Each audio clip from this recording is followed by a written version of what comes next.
अस्सलाम वालेकुम। तमाम दो हिंदसी जुफ्त एदाद का मजमुआ क्या होगा?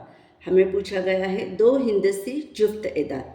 तो हम देखेंगे कि दो हिंदसी जुफ्त एदाद में सबसे पहला जुफ्त अदद है 10 और सबसे आखिरी जुफ्त अदद है 98।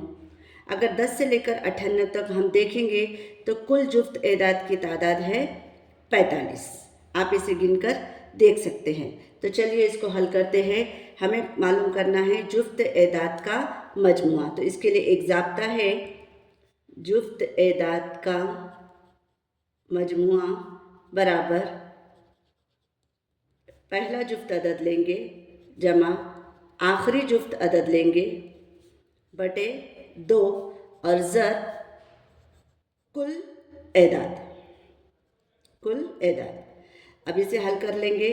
पहला जुफ्त अदद क्या है? 10 जमा आखिरी जुफ्त अदद कितना है? 98।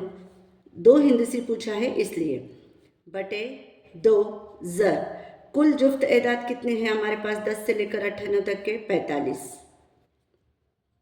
अब 98 में 10 मिलाएंगे तो ये हो जाएंगे 108 बटे 2 ज़र 45। इसको तकसीम कर लेंगे। 2 1 2, 2 5 10, 2 चौक 8, तो 54 ज़र 45। अगर हम इन दोनों का ज़र्ब करते हैं तो जवाब हासिल होगा 2430। यानी दो हिंदसी जुफ्त एदाद का मजमुआ 2430 है, जो कि हमारे ऑप्शन नंबर 4 में दिया गया है। उम्मीद है आपको समझ में आ गया होगा। अस्सलाम वालेकुम।